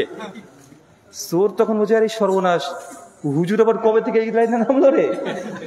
হ্যাঁ, হুজুর কবে এই লাইনে নামলো? আমি শুধু একা না, ও করে, আজ তুমি দেখে নিয়েছি। আর হুজুর তখন ভাবছে কি আবার এই হ্যাবল এবার কবে থেকে আল্লাহর ওলি হলো? আরে এই লোকটা ভালো পেয়েছে, আলহামদুলিল্লাহ, মাশাআল্লাহ। এও তাহাজ্জুদ পড়ে। লোকটা দিনে বলে খুব বাজে কাজ করে, রাতে তাহাজ্জুদ পড়ে। মানে উনি ভাবছেন তাহাজ্জুদ পড়ে, আর এ কি ভাবছে যে আমার লাইনে চলে এসেছে। মানে যে যেমন সে সেরকম ভাবে। বা এখন আছে না নাই? কথা বলে। তাই আপনি যদি নেককার পরেজগার ব্যক্তির সঙ্গে চলাচল করেন, অটোমেটিকই আপনার ঈমানের নবায়ন প্রতিনিয়ত পরিবর্তন হবে। চলেন, সহিহ মুসলিমের একটা হাদিস, হাদিস 3104, বিখ্যাত একজন সাহাবী, উহুদের যুদ্ধে তিনি শহীদ হয়েছিলেন। নাম কি? হানজালা রাদিয়াল্লাহু আনহা, বিখ্যাত সাহাবী, যাকে স্বয়ং ফেরেশতারা এসে কি করেছিল? গোসল দিয়েছিল। বাসর রাতে স্ত্রীর সঙ্গে শায়িত আছে। একটা পুরুষ একটা নারীর জন্য সর্বশ্রেষ্ঠ রাত দুনিয়াতে, যদি কিছু হয়ে থাকে ফার্স্ট যেদিন বাসরে তারা প্রবেশ করেছে, সে অনুভূতি জিন্দিগি তার কখনোই দুনিয়ার বুকে পাওয়া সম্ভব না। ওই মুহূর্ত অবস্থায় স্ত্রীর সঙ্গে সময় কাটাচ্ছে, বাইরে থেকে ডাক এসেছে, হানজালা আল্লাহর রাসূল উহুদের মাঠে আমাদেরকে ডেকেছেন, যেতে হবে। হানজালা বিছানাকে ত্যাগ করে উলঙ্গ তরবারি নিয়ে একদম ছুটে চলে গেছে। একাই লড়াই করেছে, অনেক কাফেরকে হত্যা করেছে। যখন আল্লাহর নবীর উহুদের যুদ্ধের দুটো অংশ, দ্বিতীয় অংশে যখন মুসলমানরা পরাস্ত হয়ে গেল, ৭০ জন সাহাবী যখন শহীদ হয়ে গেল, আমিরে হামজা নবীজির চাচা সিংহপুরুষ এই যুদ্ধে শহীদ হয়ে গেছে। জাবের বিন আব্দুল্লাহর পিতা এই যুদ্ধে শহীদ। সাইব বিন মুসাইব এইসব যুদ্ধ করতেছে, বড় বড় সাহাবী, তাবর তাবর সাহাবী, একজন দুইজন না, প্রায় ৭০-এর অধিক। আল্লাহ নবী তখন বুঝতে পারছেন যে না, এই যুদ্ধে আর সফল হওয়া সম্ভব নয়। শেষে আলী বিন আবি তালিব বলেছে, আলী এই উহুদের মাঠকে পরিত্যাগ করে দাও, ত্যাগ করে দাও, সবাইকে নাও, চলো। আল্লাহ ছুটে চলে যাচ্ছেন। সবাই যখন তার নিজেদের আত্মীয় স্বজনকে যুদ্ধের ময়দান থেকে তুলছেন, সবাই সবাইকে পেয়ে গেছে। একজন চট জলদি চিৎকার দিয়ে বলছে, ইয়া রাসূলুল্লাহ, হানজালাকে তো দেখতে পাচ্ছি না, হানজালা কোথায়, কোথায় হানজালা? কিছু সাহাবী বলছে, আমরা তো একটু আগে দেখলাম হানজালা একাই ৩ জন কাফেরের সঙ্গে লড়াই করছিল, কই হানজালা? আমরা দেখেছি যে হানজালাকে আসতে, কই হানজালা? সবাই খুঁজে পাচ্ছে না, সবাইকে বাজাচ্ছে। হতাশ হয়ে যখন ফিরে চলে যাচ্ছে, একজন সাহাবী পেছন থেকে চিৎকার দিচ্ছে, ইয়া রাসূলুল্লাহ, ওই যে হানজালা, ওই যে। সবাই পেছনে যখন তাকিয়ে দেখছে যে হানজালা মাটি থেকে প্রায় ৩ ফুট উপরে ভাসছে, আর শরীর থেকে টপ টপ করে পানি পড়ছে। আর আল্লাহ নবী চিৎকার দিয়ে বলছে, দেখো আমার হানজালাকে, দেখো ফেরেশতারা তাকে গোসল দেওয়াচ্ছে। চিন্তা করতে পারছেন কত বড় ইমানদার ব্যক্তি? ইমানে তাদের পূর্ণ ছিল তাদের হৃদয়, যে সাহাবী হানজালা তাকে ফেরেশতারা এসে গোসল দিচ্ছেন। এই সাহাবী মদিনার রাস্তা দিয়ে চিৎকার মারছে যে হানজালা মুনাফিক হয়ে গেছে, নিজেকে বলছে, চিৎকার মারছে। আবু বকর চিৎকার দিয়েছে, কি হয়েছে হানজালা, কোথায় ছুটে যাও তুমি? বলছে, আবু বকর আমি মুনাফিক হয়ে গেছি। আবু বকর অবাক, বলো কি তুমি? হানজালা মুনাফিক হয়ে গেছে মানে কি হয়েছে তোমার? হানজালা বলছে, আবু বকর যখন আমি আল্লাহর নবীর মাজলিসে বসি, নবীর সঙ্গে যখন বসি, নবী যখন আমাদের জান্নাত জাহান্নামের গল্পগুলো বলেন, কোরআন হাদিস থেকে যখন কথা বলেন, সেই সময়তে আমার ঈমান জজবা এতই বৃদ্ধি হয়ে যায়, মন চায় না যে দুনিয়াদারিতা করি, ব্যবসা বাণিজ্য, লেনদেন, আদান প্রদান, বাচ্চা কন্যা সন্তানকে নিয়ে এই দুনিয়াবি কাজে ব্যস্ত থাকি, মন চায় না আবু বকর। কিন্তু যখনই আমি আবার এই মসজিদ থেকে বাইরে চলে যাই, নবীর কাছ থেকে দূরে চলে যাই, সেই সময় আবারও আমি দুনিয়ার প্রেমে আমি আচ্ছন্ন হয়ে যাই। যখন স্ত্রীর কাছে যাই, কন্যা পুত্র সন্তান তাদের ভালোবাসায় আচ্ছন্ন হয়ে যায় আবু বকর, সেই সময় তার ঈমানের জজবা ওঠ পর্যায়ে থাকে না। আবু বকর আমি মুনাফিক হয়ে গেছি। চিন্তা করতে পারছেন এত বড় একজন সাহাবী, সে নিজের ঈমানকে নিয়ে সংশয় করছে। আবু বকর বলছে, হানজালা আরে আমি আবু বকর হতে একই অবস্থা, আর আমি যখন নবীর সঙ্গে থাকি ঈমান জজবা আমার অনেক উঁচু হয়ে যায়, কিন্তু যখন আমি দুনিয়াবি কাজে চলে আসি, ব্যবসা বাণিজ্যে, সেই সময় আস্তে আস্তে ঈমানটা আবার কমতে থাকে। চলো আমিও রাসূলুল্লাহর কাছে যাব। দুইজন মদিনাতে ছুটছে, আল্লাহ নবীর ঘরের সামনে এসে ঘরটাকে নক করছে। আল্লাহ নবী ঘুরে তাকে দেখছে যে আবু বকর আর হানজালা দুজন দাঁড়িয়ে। আল্লাহ নবী, কি হয়েছে হানজালা, তোমরা এত দ্রুত গতিতে কোথা থেকে আসছো? আবু বকর বলছে, ইয়া রাসূলুল্লাহ হানজালা মুনাফিক হয়ে গেছে। বিস্তারিত ঘটনা বলছেন। আল্লাহ নবী উত্তর দিয়ে বলছেন যে আবু বকর আমার কাছে যখন তোমরা বসো, যখন আমি জান্নাত জাহান্নাম, পরলৌকিক পরমার্থিক জীবনের কথাগুলো বলি, সেই সময় যখন তোমরা আমার সঙ্গে চর্চা করে থাকো, আমার সামনে দেখো, তোমাদের ইমানি লেভেল যে পর্যায়ে থাকে, এটা যদি সর্বদা থাকতো না, আসমান থেকে ফেরেশতারা প্রতিদিন তোমাদের বিছানাতে এসে মুসাফা করে চলে যেত। ইমাম নববী রাহিমাহুল্লাহ এই হাদিসের ইশারা করতে গিয়ে বলছেন, কেউ যদি ইমানের টেস্ট পেতে চায়, কেউ যদি ইমানকে নবায়ন করতে চায়, ইমানের পেয়ালা যদি সুমিষ্টভাবে পান করতে চায়, সেজন্য নেককার পরেজগার মাজলিসে চলাচল বেশি করে, সেজন্য নেক ব্যক্তিদের সঙ্গে চলাচল বেশি করে, অটোমেটিক তার ইমানি জজবা আস্তে আস্তে বৃদ্ধি পাবে। যে যত সময় কাটাবে নেক মাজলিসে, অটোমেটিক তার ইমানি জজবা বৃদ্ধি পাবে। আল্লাহি যারা আপনারা 5 ওয়াক্ত নামাজ পড়েন না, শুধু জুমার দিনে নামাজ পড়েন, শুধু জুমা, জাস্ট জুমার দিন, বলেন তো জুমার দিন যখন নামাজ পড়তে যান বা নামাজ পড়ে আসেন, সেই দিন আপনার হৃদয়ের মধ্যে একটা আলাদা প্রশান্তি কাজ করে কি করে না? করে না ভাইজান? করে। কেন? এটা ইমানের টেস্ট। যে ইমানের এই টেস্ট একবার পেয়েছে, বাড়ি গাড়ি তার কাছে কোনো দাম থাকে না। এই দুনিয়াকে বিক্রি করে দিয়ে তারা পারমার্থিক জীবনের জন্য তারা প্রস্তুতি নেয়। আপনার যার ইমান এখনো মূল্যায়ন করতে পারেননি, তাদের কাছে এই দুনিয়ার দাম হতে পারে। সেই মুসলিমের হাদিস মিশকাতে আসছে 2528 নম্বর হাদিস। আল্লাহ নবী মদিনা একদিন রাস্তার গলিতে তিনি যাচ্ছেন, একটা কান কাটা ছাগলকে তুলেছেন। আল্লাহ নবী তুলে বলছেন, এই তোমরা কেউ এটা 1 দিনার দিয়ে নিবে, মানে 1 টাকা দিয়ে নিবে? কেউ নিবে? সাহাবীরা ওয়াকে বলছি, ইয়া রাসূলুল্লাহ, এ তো মৃত ছাগল, তারপর কান কাটা, আর আরবদের মধ্যে এটা আগে থেকে চর্চিত, তারা কোনো খুদযুক্ত করে প্রাণী তারা গ্রহণ করে না। সঙ্গে সঙ্গে বলছেন যে ইয়া রাসূলুল্লাহ, এটা তো কান কাটা, তা মৃত। আরে এটা নিলে তো আমাদের মুসিবত বেশি। মুসিবত মানে, আরে এ যদি মারা যায়, এ দুর্গন্ধ, মরে গেছে, কিছুক্ষণ পরে দুর্গন্ধ ছড়াবে, তাকে আবার কবর দিতে হবে, মাটি দিতে হবে, এ তো বিপদ নেওয়া মানে টাকা দিয়ে, আরে এমনি দিলে নিবো না। আল্লাহ নবী তখন বলছেন যে তোমাদের কাছে মৃত ছাগলটা যেমন কোনো মূল্য নেই, এই গোটা দুনিয়া সৃষ্টি জগতের মূল্য আল্লাহর কাছে এই মৃত ছাগলের চাইতো আরো নগণ্য, আরো নিকৃষ্ট। এটা দুনিয়ার বাস্তবতা, এটা দুনিয়ার চূড়ান্ত বাস্তবতা। কত মানুষ দুনিয়াতে কোটি কোটি টাকা ইনকাম করেছে, crore crore, million, billion, trillion, তারপরে দুনিয়ার এই মুহূর্তে ত্যাগ করে তাকে চলে যেতে হয়েছে কি হয় নাই? কত মানুষ দেখেন এই এলাকাতে ছিল আজ থেকে 2 বছর, 3 বছর, 4 বছর আগে, কত দাম্ভিক মানুষ ছিল, কত অহংকারী ব্যক্তি ছিল, টাকার গর্বের মানে মানুষকে মানুষ মনে করেনি, সে ব্যক্তি কবর আজকে কোনো মূল্য নেই। এই জন্য আমি মনে করি, যদি কোনো মানুষ হৃদয়কে যদি নরম করতে চাই, আল্লাহ নবী আলাইহিস সালাম বলেছেন বেশি বেশি কবরের কাছে যাও, কবরের কাছে গিয়ে সময় কাটাও, তোমার হৃদয় নরম হবে। ইয়াতীম মিসকিন, তার কাছে গিয়ে তার মাথাটাকে একটু হাত বুলিয়ে দাও। একজন সাহাবী বলছে, ইয়া রাসূলুল্লাহ, আমার হৃদয় খুব কঠোর, চোখ দিয়ে পানি বের হয় না। অনেক মানুষ এসে দেখবেন নিজের বাপ মারা গেছে, তারপর চোখ দিয়ে পানি বের হয় না, এত কঠোর হয়ে গেছে হৃদয়, আছে না নাই? আল্লাহ নবী বলছেন, যাও, যারা মিসকিন ইয়াতীম আছে তাদের মাথায়, বাচ্চা ছেলেদের মাথায় একটু হাত বুলিয়ে দাও, দেখো তোমার হৃদয় নরম হবে। যদি আপনি ইমানকে নবায়ন করতে চান, যদি পরলৌকিক জীবন এর বাস্তবতা বুঝতে চান, বেশি বেশি কবরস্থানে সময় কাটাবেন, যাবেন, অনুধাবন করবেন। আর সম্ভব যদি হয়, মৃত মানুষ, মৃত লাশের কাছে গিয়ে তাকে এবার গোসল দেবেন। দেখবেন কত দাম্ভিক মানুষ, কোটিপতি, দুনিয়াতে যার চোখের উপরে তাকাতে পারেনি কেউ, একটু তাকে দেখবেন, যখন তাকে গোসল দিচ্ছেন আপনি দেখবেন কত একদম নিরীহ পড়ে আছে, কোনো মূল্য নেই শরীর। মৃত লাশকে কখনো গোসল দিয়েছেন? গোসল দিয়ে দেখবেন মানুষ মৃত্যুর পর ভয়ঙ্কর হয়ে যায়। মানুষ কি হয়ে যায়? মৃত্যুর পর ভয়ঙ্কর হয়ে যায়।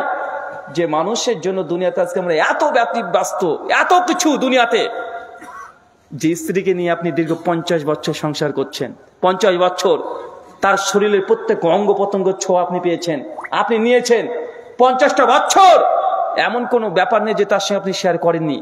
আপনার স্ত্রী যদি আজকে মারা যায়, আর আপনাকে যদি বলা হয় যে স্ত্রী তো মারা গেছে, আজকে সারা রাত যেই ঘরে প্রতিদিন শুয়ে থাকেন, আজকে তাকে পাশে নিয়ে শুয়ে থাকেন, আল্লাহি আপনি পারবেন না, ভয় পাবেন। ভয় পাবেন কি পাবেন না? কলিজার টুকরা সন্তান একবার মরে যাক, মানুষ মৃত্যুবরণ করলেই মানুষ মানুষকে দেখে ভয় করে, এটাই জীবনে বাস্তবতা। আপনাকে দেখে ভয় পাবে মানুষ, বাচ্চারা ভয় পাবে, বড়রা ভয় পাবে। যদি বলা হয় ওই অন্ধকার ঘরে আপনি থাকেন, স্বামীকে নিয়ে থাকেন, ও যত বড়ই স্বামীর প্রতি ভালোবাসা থাক না কেন, ভয় পেয়ে যাবে, পালিয়ে না আসলে ভিতরে একটা ভয় তৈরি হবে। হবে কি হবে না? কথা বলেন, হবে। এটা হচ্ছে মানুষের জীবনে বাস্তবতা। আল্লাহ সুবহানাহু ওয়া তাআলা এই দুনিয়াবী জীবন, এই লোভ, এই লালসা থেকে আমাদেরকে পরিত্রাণ দান করে, আমিন। সম্মানিত সুধী, গুনাহ থেকে বেঁচে থাকার দ্বিতীয় সবচেয়ে বড় অস্ত্র, সেটা কি? নেককার পরেজগার মাজলিসে চলাচল করা, তাদের সঙ্গে উঠা বসা করা, তাদের সঙ্গে বন্ধুত্ব তৈরি করা। আর বাবা মার উদ্দেশ্যে বলি, শুধু নেককার পরেজগার বন্ধু বান্ধবের সঙ্গে চলাটা নয়, যখন আপনার মেয়েটার বিয়ে দিবেন, বিয়েটা কার সঙ্গে দিচ্ছেন দেখবেন একবার। স্বামী যেমন অটোমেটিক তেমনই হয়ে যাবে। এই জন্য কোরআন মাজিদ সূরা মাইদার মধ্যে 5 নম্বর আয়াতের মিডিল অংশে আল্লাহ বলছেন যে ইহুদি নারীদেরকে তোমাদের জন্য জায়েজ করা হলো। কাদের? ইহুদিদের নারী, যারা আহলে কিতাব, তাদের নারী মুসলিমদের জন্য কি জায়েজ। কিন্তু আমাদের নারী তাদেরকে দেওয়া যাবে না। কেন? কারণ মেয়েটা হচ্ছে একটু নরম হৃদয়ের, মানে সে যেই পাত্রে রাখবে সেই পাত্রের রূপ ধারণ করে ফেলে, করে কি করে না? সে রূপ ধারণ করে ফেলে। তা আপনি যখন আপনার মেয়ের বিবাহ দিচ্ছেন, কার সঙ্গে বিবাহ দিচ্ছেন, সে ছেলের চরিত্র কেমন, আপনি কেমন ছেলেকে পাত্রকে পছন্দ করেন? জি, অনেক দেখা আছে। একদিকে প্রাইমারি শিক্ষক, মাসে 24,000 টাকা বেতন, আমি অপমান করছি না তাদেরকে, 25,000 টাকা বেতন বা 30,000 টাকা বেতন। আরেকটা পাত্র আছে কোরআনের হাফেজ, মাওলানা, হাফেজ গাড়ি, সব ডিগ্রি আছে, দেখতো মাশাআল্লাহ সুদর্শন, বরং ওই প্রাইমারি টিচারের চাইতে অধিক পরিমাণে সুন্দর। এরও ইনকাম প্রায় 22-23-24,000 টাকা গড়ের মাসে হয়ে যায়, তারও ইনকাম সেম কোয়ালিটির। হাফেজ সাহেব দেখতে অনেকটাই বেশ ভালো ওর তুলনায়। কিন্তু আপনি মেয়ের বাবা, দুটো প্রস্তাব পেয়েছেন, বিয়ে আপনি কার সঙ্গে দেন, কার সঙ্গে দেবেন বলেন? জি জি, এটা হচ্ছে বাস্তবতা, যে মাস্টারের সঙ্গে আপনি বিয়েটা দেবেন, এবং সমাজ এটাই দেয়। দেয় কি দেয় না, কথা বলেন? এটাই দেয়। এটা আমাদের সমাজের চূড়ান্ত বাস্তবতা। বিবাহ কার সঙ্গে দিচ্ছেন, মেয়ের জান্নাত জাহান্নাম ওটাই নির্ভর করছে। আপনি একজন পুরুষ, কার সঙ্গে বিবাহ করছেন? অনেকে বলছেন যে ভাইজান একটা দিনদার পাত্রী চাই, দিনদার পাত্রী বিয়ে করবেন? জি, ওকে মাদ্রাসাতে নিয়ে যাওয়া হলো, মহিলা মাদ্রাসাতে, যারা দাওরা পাশ করেছে। শিক্ষক বলছে যে আমাদের এই মাদ্রাসাতে একজন আলেম আছে, আলহামদুলিল্লাহ, কোরআনের হাফেজা, এমনকি সহিহ বুখারীর কিতাবুল মাগাজি পর্যন্ত গোটাটা মুখস্থ করে ফেলেছে, বুলবুল মারাম গোটায় মুখস্থ। ছেলেটা শুনে তো খুশি, মাশাআল্লাহ, আমি তো এমনই পাত্রই চাচ্ছিলাম, চলেন তাহলে একদিন দেখি। দেখতে গিয়েছে মেয়েটাকে, দেখার পরে যখন তার চেহারাটা উন্মুক্ত করেছে, দেখছে মেয়েটার চামড়াটা একটু কালো, আর দেখতে মোটেও খুব বেশি সুন্দরী না, একদম নর্মাল সাদাসিধে, একটু গাইয়া টাইপের। সঙ্গে সঙ্গে মাথা নিচু করে চলে আসছে। যেমন জিজ্ঞেস করছে মেয়ের বাবা যে তাহলে কেমন কথা আগাবো, উনি তখন বলছেন যে ঠিক আছে আব্বা, আপনি বলেন, আমরা বাড়িতে গিয়ে সিদ্ধান্ত যাব, পরে ফোন করে জানিয়ে দেবো। এই যে গিয়েছে, পরের ফোন আসেনি। এমন আছে না নাই, কথা বলেন? দিনদার পাত্রী চাই, দিনদার, সঙ্গে সঙ্গে সুন্দরী লাগবে, মানে একদম কঠিন মারাত্মক পর্যায়ে সুন্দরী, না হলে তুমিও বিয়ে করতে চাও না। তুমি জানো মেয়েটা তাহাজ্জুদ পড়ে, ইয়াং অবস্থাতে তাহাজ্জুদ পড়ে, কিন্তু তার চেহারাটা তোমার কাছে সুন্দর লাগেনি, এই জন্য তুমি কত মেয়েটাকে রিজেক্ট করে দিয়েছো। করে কি করে না, কথা বলেন? করে। আমি বলছি না যে সৌন্দর্য আপনি একদমই দেখবেন না, কিন্তু শুধু এই কারণে আপনি ইগনোর করে দিয়ে দিচ্ছেন, আবার আপনি মনে করছেন যে সুন্দরীও লাগবে, দিনদারও লাগবে, বাপেরও কোটিপতি লাগবে, সব কিছু লাগবে, মানে দিনদার ক্যাটরিনা কাইফ দরকার তোমার। এমন আছে না নাই? মানে ও সব দিক দিয়ে পারফেক্ট নেবে। আবার আমাদের মায়েরাও আছে, মেয়েরাও আছে, দেখছে যে না ছেলেটা খুব ভালো, নামাজি ছেলে, হ্যাঁ পাত্র নামাজ পড়ে, মানে মেয়ের মাও হার্ট অ্যাটাক, মেয়ের খালাও হার্ট অ্যাটাক। বলছি আমার মেয়ে মানে নামাজ পড়ে, মানে আমার মেয়েকে বুরখা পড়াবে, আর মেয়েও ভাবছে আমাকে বুরখা পরিয়ে দিবে। আরে আমাকে যখন ওই স্বপ্ন দেখছি তখন আমার বিয়ে হচ্ছে, বুরখা পড়াচ্ছে আমি, কেউ আমাকে দেখতে পাচ্ছে না, মানুষ আসছে ডান দিক দিয়ে ঢুকে দিচ্ছে, মানে স্বপ্ন দেখছে, মানে ও হার্ট অ্যাটাক। মানে যদি দেখে যে ছেলেটা একটু খোঁচা খোঁচা দাঁড়িয়ে আছে, বাপ রে বাপ, তুমি আমি এই ছেলেটাকে বিয়ে করবো, আমার কলেজের ফ্রেন্ড গুলো, বান্ধবী গুলো কি বলবে যে চাচার সঙ্গে বিয়ে করেছিস, মানে ও টেনশন করতে করতেই ওই শেষ। এরকম হয় না ভাই? এরকম হয়, মেয়েরা এরকম অনেক রিজেক্ট করে। আর সবচেয়ে বড় সমস্যা কি জানেন, আমাদের মায়ের বাবাদের, আমাদের মা বাবাদের সমস্যা হচ্ছে কি, মেয়ে আমার এখনো বড় হয়নি, মেয়ের বয়স হচ্ছে 24 হয়ে গেছে, এখনো মেয়ে বড় হয়নি। এমন দেখা যায় কি যায় না? যায় না ভাইজান? আর একটু যদি মেয়ে যদি পড়াশোনাতে ভালো হয়ে যায়, মাধ্যমিকে দেখছে লেটার পেয়ে গেছে, স্টার পেয়ে গেছে, উচ্চ মাধ্যমিকে দেখছে ভালো ভালো রেজাল্ট করেছে, তো মেয়ের বাপ আর মায়ের গর্ভবতী হয়ে যায়। মেয়েকে নিয়ে মানে গর্বে নিজেরাই গর্ভবতী হয়ে যায়। মানে এখন মেয়েটাকে কি করবে, কে? মা বলছে না ভিডিও বানাবো, মা বলছে না না না না, আমাদের এই যে জমি সব ঝামেলা হচ্ছে না, আমার মেয়েকে উকিল বানাবো। মেয়ের খালা বলছে না না না, আমার মেয়েকে সাব ইন্সপেক্টর বানাবো। মানে এক একজন এক এক কিছু বানায়, এরকম দেখা যায় কি যায় না?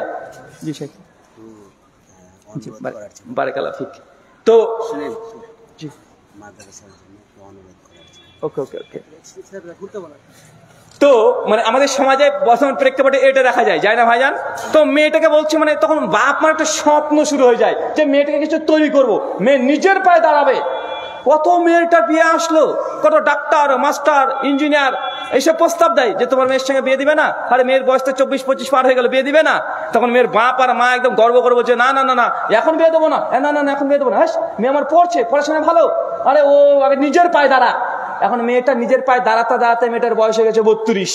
কত কত মানে চাকরি পেতে পেতে বয়স কত হয়েছে? 32-33 ক্রস করে দিয়েছে। এখনো চাকরি পেয়ে 32-33 বছর এখন আর বিয়ের প্রস্তাব আসে না। কেন? 32-33 বছরের মেয়েটাকে বিয়ে করার জন্য কমপক্ষে 36-37 ছেলের বয়সের দরকার আছে। তো 36-37 বছরের ছেলে বিয়ে করেনি, এরকম পার্সেন্টেজ কত পাবেন? কত পাবেন? কারণ মেয়েরা বিয়ে আসে না। শেষ পর্যন্ত কি টাকলা,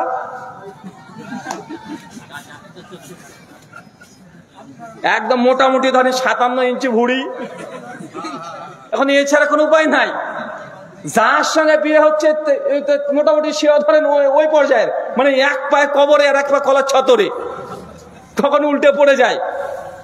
যে অপেক্ষা করছে সেও নিজের পায়ে দাঁড়ানোর জন্য ব্যস্ত, যেন আমাকে নিজের পায়ে দাঁড়াতে হবে, কিছু একটা করতে হবে। এখন নিজের পায়ে দাঁড়ানো মানে কি? ও চাকরি করতে হবে, একটা কমপক্ষে গাড়ি কিনতে হবে। এখন নিজের পায়ে দাঁড়াতে দাঁড়াতে দাঁড়াতে দাঁড়াতে আমি তো বলেছি বেটা বেশি নিজের পায়ে দাঁড়ানোর অপেক্ষা করো না। আর যেই দিন তুমি নিজের পায়ে দাঁড়িয়ে যাবে আর সেই সময় বিয়ে করলে তখন অন্য কিছু আর দাঁড়াবে না, তখন বউ আবার পালিয়ে যাবে। মানে এত দাঁড়ানোর অপেক্ষা, মানে আশ্চর্য। আরে আমাদের সোসাইটি বা সমাজে এগুলোই হয়। মানে এই দুজন দাঁড়াতে গিয়ে সেখানে মেয়েটারা বিয়ে হতে চায় না। মেয়ের চাকরিজীবী, আপনাকে আমি পরিষ্কার বলছি, আপনি নিজের সার্ভে করে দেখবেন। একটা মেয়ের বয়স 17, 18, 19, 20 বছর বয়স, মেয়েটা যদি একটু দেখতে সুন্দরী হয়। আর একটা মেয়ের বয়স 35, 36, 37, মেয়েটা চাকরি করে, কিন্তু এই 17 থেকে 20 বছরের এই বয়সের মেয়েটার যত বিয়ের প্রস্তাব আসবে, ওই 36 থেকে 40 বছরের বা 32 থেকে 40 বছরের মেয়েটা, 30 ঊর্ধ্ব বয়সের মেয়েটার বিয়ের প্রস্তাব কত পায়? কত বলেন? কত পাবে? কোশ্চেন কালেও পাবে না। কারণ ছেলেদের এই মাইন্ড না একটু আলাদা, ওরা আলাদা জিনিস। মেয়েরা এখনো বুঝেনি, ওরা ভাবছে যে ওই বউর টাকা মানে খাওয়ার জন্য ছেলেরা বসে থাকে। আরে এরকম সেন্সের ছেলেরা খুব, তাদের মাইন্ড কম হয়। কারণ ছেলেদের ভিতরে একটা গায়রত কাজ করে, আর বউর টাকা খাবো মানে খেতে যায় না। ওই জন্য ও মূলত চায় যে আমি যাকে বিবাহ করবো সে যেন চক্ষু শীতল করে দেয়। মানে অল্প বয়সের হবে, একটু ঘোরাঘুরি করবে, তা সে হাসি ঠাট্টা করবে। কিন্তু যার বয়স হয়ে গেছে 40 টাকলা, আর এর হচ্ছে 37, বলেন তো কি হবে? আর আমাদের মেয়ের বাবার আবার কি আছে, ওর আবার একটু উল্টো আছে কিছু কিছু। মানে এটা হচ্ছে এক কোয়ালিটি, একটা কি আছে, আরে মেয়ের বয়স দেখাচ্ছে অল্প 17-20 বছর বয়স, আর চাকরিজীবী দেখাচ্ছে একটা ভিডিও অফার দিয়েছে, ও বেটা বয়স দেখাচ্ছে 42 দিয়ে দেয়। আছে না নাই? তো বলেন তো এই যে 17 বছর বা 18 বছরের মেয়েটা, মানে এর হচ্ছে দুপুর কি জোহরের ওয়াক্ত, আর সে 42, ও হচ্ছে একদম মাগরিব। বুঝলেন না? এখন বলেন তো কিভাবে কি হবে? আল্লাহ নবী এই জন্য বলছেন, যখন বিবাহ করবে তখন কি দেখবে? কুফুকে মিলাতে হবে, সবকিছুতে দেখতে হবে। খুব বেশি কোটিপতি পাত্রপক্ষ, আর আপনি একদম রাস্তার ফকির, ওইদিকে না তাকানোই ভালো। ইমাম ইবনে তাইমিয়া রাহিমাহুল্লাহ জানেন তো, তিনি বিবাহ করেননি, বিয়ে করেছিলেন। ইমাম বুখারী রাহিমাহুল্লাহ বিয়ে করেছিলেন, ওনাকে ভুল ধারণা আছে যে ইমাম বুখারী বিয়ে করেনি, তিনি বিয়ে করেছিলেন, তার সন্তানও ছিল, তার ছেলের নাম ছিল মুহাম্মদ। ইমাম হাজার আসকালানী রাহিমাহুল্লাহ ফাতুল বারির মুকাদ্দামাতে তিনি আলোচনা করেছেন এই বিষয়টা। তো ইমাম ইবনে তাইমিয়া রাহিমাহুল্লাহ বলছেন যে কোনো পাত্রীপক্ষ যদি খুব নিচু স্তরের হয়, মানে একদম মধ্যবিত্ত থেকে নিচু স্তরে, কিন্তু পাত্রপক্ষ যদি কোটিপতি হয়ে যায়, তাহলে এই বিয়ের টিকা খুব মুশকিল আছে। বিবাহ ভাঙ্গন বা তালাকের কারণে অনেক সময় স্ট্যাটাস মেনটেন হয় না। মানে এ এক জায়গা থেকে সে আরেক জায়গাতে খাপ খাওয়াতে পারে না, এরকম হয় কি হয় না? খাপ খাওয়াতে পারে না। তাই আল্লাহ নবী যখন বিবাহ করবে, ছেলে মেয়ে উভয়ে তারা কুফু এটাকে মিলাবে। মানে তাদের মধ্যে যেন সমতা থাকে, আর্থিক দিক থেকে হতে পারে, ফিজিক্যাল দিক থেকে হতে পারে। অনেক যুবকদেরকে দেখেছি, যুবক এত নতুন দিনে এসেছে, মানে এত মানে ইমানে একদম মানে ভরপুর হয়ে গেছে, দেখাচ্ছে ছেলেটার বয়স হচ্ছে 21, আর একটা মেয়ের সঙ্গে তার সম্পর্ক হয়ে গেছে মূলত ঘুরতে ঘুরতে ঘুরতে, মেয়েটার বয়স হচ্ছে 38, মেয়েটার 3টে বাচ্চা আছে, ওর স্বামী ওকে তালাক দিয়ে দিয়েছে, কিন্তু এর বয়স 21। এখন ভাবছে যে মেয়েটার তো বিয়ে হচ্ছে, এখন কি করবে? তখন ও বিয়ে করতে চায়। এমন আছে না নাই? 21 বছরের যুবক, 3 বাচ্চার মা, তার সঙ্গে বিয়ে করতে চায় 37 বছর। আবার তাকে যদি বোঝান যে ভাই কি দরকার, যায়। আর আল্লাহ নবী তো আম্মা খাদিজার সঙ্গে করেছে, নবীর বয়স তখন 25 ছিল, আম্মা জান খাদিজার বয়স তখন 40 ছিল। মানে নবীকে দিয়ে দলিল দিচ্ছে। আমি বলেছিলাম ভাইকে, ভাইজান তোমার ওই বউ যেটা আসছে ও খাদিজা না, আর তুমিও নবীর মর্যাদা উত্তীর্ণ হওনি। আল্লাহ নবী আলাইহিস সালাম জাবের বিন আব্দুল্লাহকে দেখছেন, তার পোশাকে একটু হলুদ লেগে আছে। জিজ্ঞাসা করছেন, জাবের কি আবার বিয়ে করেছো? জি ইয়া রাসূলুল্লাহ, বিয়ে করেছি। কাকে বিয়ে করেছো? বিধবা না কুমারী? জাবের বলছে, আল্লাহ নবী আমি বিধবা নারীকে বিয়ে করছি। আল্লাহ নবী বলছে, কেন তুমি কুমারী করলে না? আরে কুমারী করবে, কারণ সে নিজে একজন ইয়াং, তুমি কুমারী করবে, তার সঙ্গে তোমার বেশি বাইন্ডিং হবে। তো অনেকে আমরা আবেগে পড়ে এই কাজগুলো করে ফেলি। জি আজকে আপনি করছেন, এটা নাজেজ হারাম কাজ না, কিন্তু আপনার সঙ্গে কুফর না মিলার কারণে আপনার সংসার ছিন্ন হতে পারে, ডিভোর্স বা তালাক হওয়ার পার্সেন্টেজ আরো বেড়ে যায়।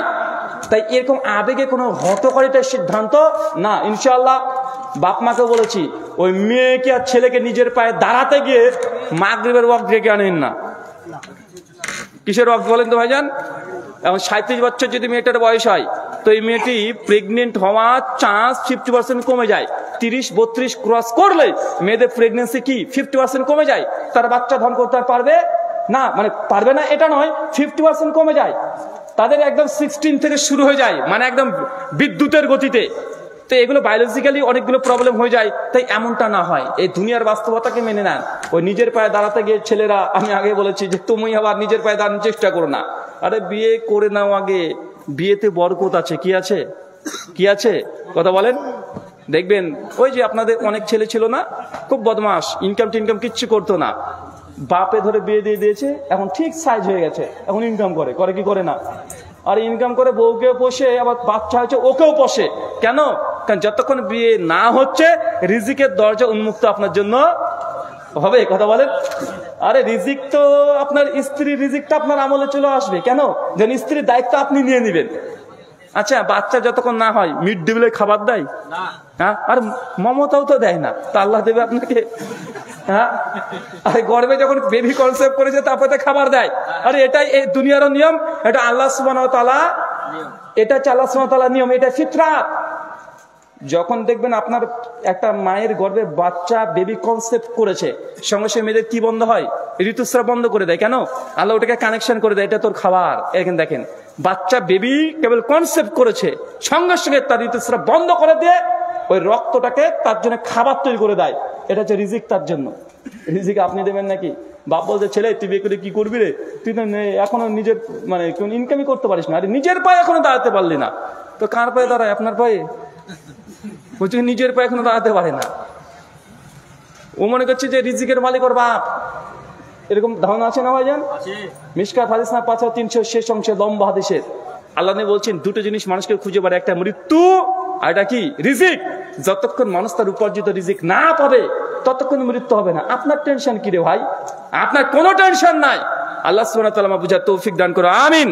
আচ্ছা, যেহেতু এটা মাদ্রাসা উন্নতি কল্পে, তাই তো শেখ মাদ্রাসা, আরে জি আল মাহাদুল ইসলামী, জি যেহেতু এটা বানাত, আর আমরা মেয়েদেরকে নিয়ে কিছু বললাম, আপনারা রেগে যান না। বলছে হুজুরটা খুব বদ, কি সব উল্টাপাল্টা বলে দিল, আমাদেরকে কিছু বললো। না না, বদ না, মানে আমি আপনাদের জীবনে বাস্তবতা বললাম, এটাই আমাদের জাস্ট হয়, রিয়েলিটি এটাই। আপনি যতই স্রোতে গা ভাসে দেন এই পশ্চিমা বিশ্বের মানে আইডিওলজি, তাদের থিঙ্কিং আপনি চলেন না কেন, জীবনের বাস্তবতা এটাই যে আপনি যতই তাদের স্রোতে গা ভাসাবেন অবশেষে আপনাকে তারা ঠগিয়ে দিবে, আপনাকে মূল্যহীন করে দিবে, আপনাকে শুধুমাত্র পণ্য হিসেবে তারা বিক্রি করবে, আপনাকে দিয়ে তারা উপার্জন করতে চায়। এগুলোই এ বিষয়ে আমার একটা আলোচনা আছে, ইউটিউবে শুনে দেবেন যে ইসলাম বরং পশ্চিমা বিশ্বের নারীর অধিকার। আমি অনেক ডিটেল আলোচনা করছি যে পশ্চিমারা আসলে নারীকে নিয়ে ব্যবসা করে, আর অন্য কিছু না। মেয়েদেরকে জাস্ট পণ্য, যেমন সাবান একটা পণ্য, ঠিক মেয়েদেরকে তারা ব্যবসার জন্য, তারা ব্যবসায়ী হিসাবে তাদেরকে পণ্য হিসেবে ব্যবহার করে, আর অন্য কিছু না। পৃথিবীর যত অ্যাড দেখবেন 90% অ্যাড মেয়েরা আছে না নাই? কেন? তার ছেলেরা অ্যাড দিলে কোনো ছেলে দেখতে দেবে না, কি রে কিসের? আর যদি একটা মেয়েকে দেখেন যে ও একটা প্যান্টি পরে দাঁড়িয়ে আছে আর একটা বড় ছবি দিয়েছে, কি করবেন? আর দেখি তো একটু, মানে অটোমেটিক চোখ চলে যায় কি যায় না? বড় বড় শপিং মলে দেখবেন দারোয়ান, ওটাও মেয়ে মানুষ। কেন? মানে ও হচ্ছে কানেকশন দিচ্ছে বাইরে থেকে। ওটা কি? ও চুম্বক দিয়েছে আর সব লোহাগুলো ছাবে। ছেলেরা আছে, চল যাই ওখানে যাই, আচ্ছা বৌদির যে চপের দোকান আর আপনার আনারুল ভাইয়ের ওর চাইতে ভালো চপের দোকান, কোন দোকানটা বেশি চলে? হ্যাঁ হ্যাঁ, এটা ব্যবসায়িকটা থিঙ্কিং পশ্চিমা থেকে এসেছে, মানে মেয়েদেরকে বিজনেসের জন্য তারা দাঁড় করিয়ে দেয় সব জায়গাতে। আচ্ছা এয়ার হোস্টেসের যে নারীগুলো আছে দেখেছেন? এয়ার হোস্টেসের নারীগুলো, মানে এই যে বিমান সেবিকা যারা আছে, দেখবেন দারুণ দেখতে না? জি, চাকরি ওইভাবে দেওয়া হয় না তাদেরকে, প্রত্যেক শৈলে ইঞ্চি ইঞ্চি মেপে নাই, ইঞ্চি ইঞ্চি মেপে নাই। বয়স 39 পার হয়ে যাবে, চাকরি থেকে সাসপেন্ড করে দিবে। কেন? এতদিন তোমার সৌন্দর্য ছিল, তোমার মানে চেহারার মধ্যে একটা গ্লসি ভাব ছিল, একটা গ্লো গ্লো ভাব ছিল, 39 বছর 40-এ পা দিলে চাকরি থেকে তাকে বরখাস্ত করে দেওয়া হয়। কেন? কারণ এখন তোমার গ্ল্যামার আর নেই, তোমার আর এই মানে গ্লসি ভাবটা তোমার ভিতর নাই, ওর সৌন্দর্য শেষ, ওর চাকরিও শেষ, এখন ডাস্টবিনে ফেলে রেখে দিবে। গোটা বিশ্ব এরকম চলছে। কিন্তু আমাদের মায়ের, আমাদের বোনেরা ভাবছে না না না না, আমি ওটাই স্বপ্ন দেখছে, ওটাই হবে। ও জানেই না ওর সৌন্দর্য যতদিন আছে ততদিন ওর মূল্য আছে, সৌন্দর্য শেষ ওকে ডাস্টবিনে নিক্ষেপ করে দিবে।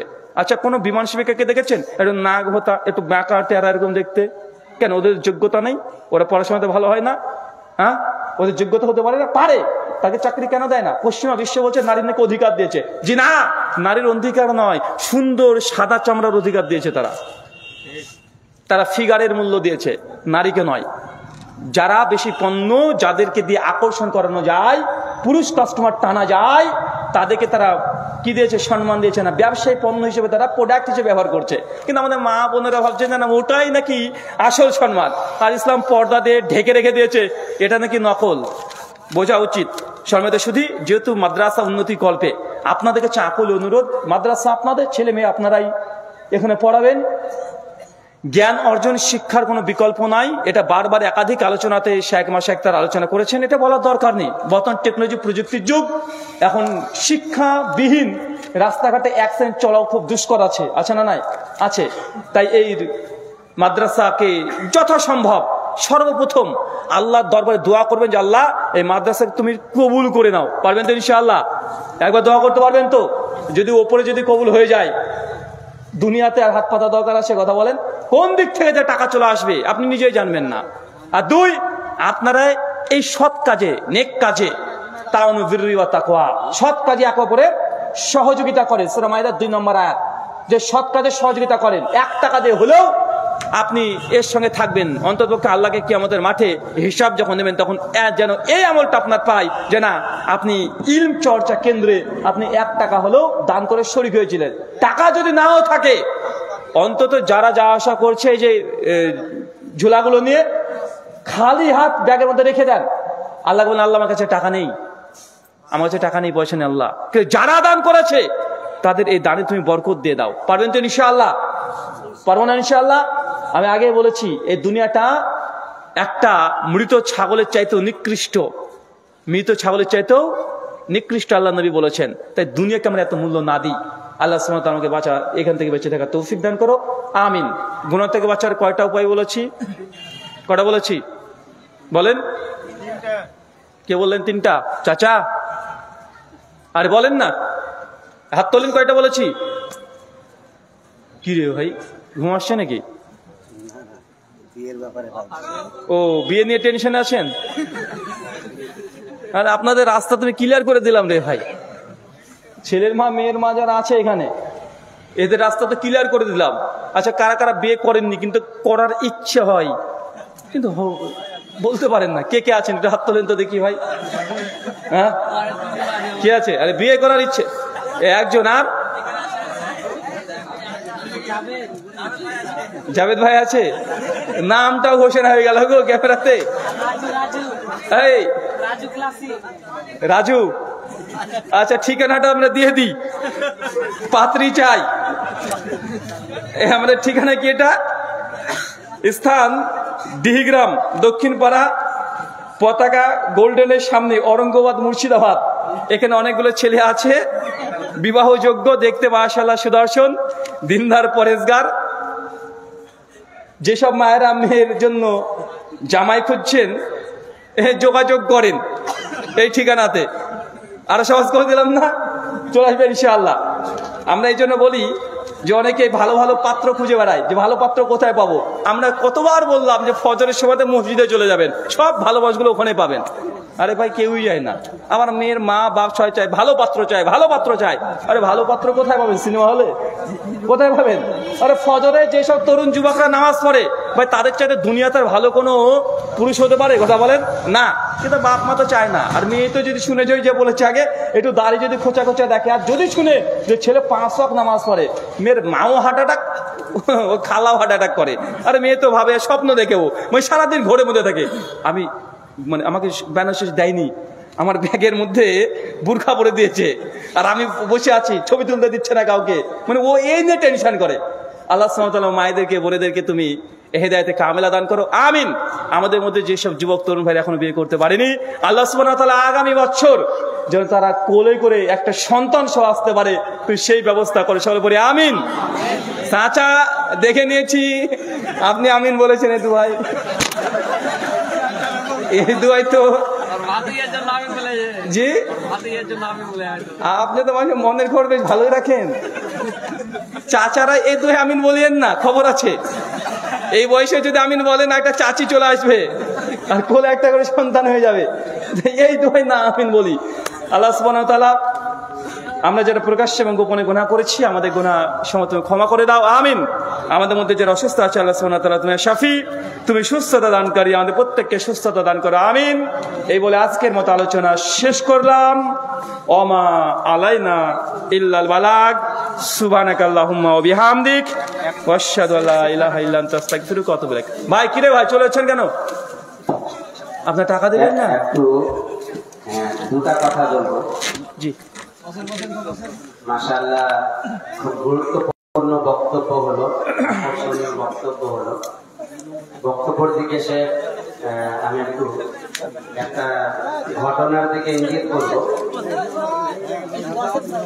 সালাফি মাহফিলের একটা বৈশিষ্ট্য হচ্ছে যে আমরা সঠিক ইলমটা প্রদান করব। তো সে ইসলামী যে আলোচনা করেছে অনেকগুলো মিডিয়া চলে গেছে।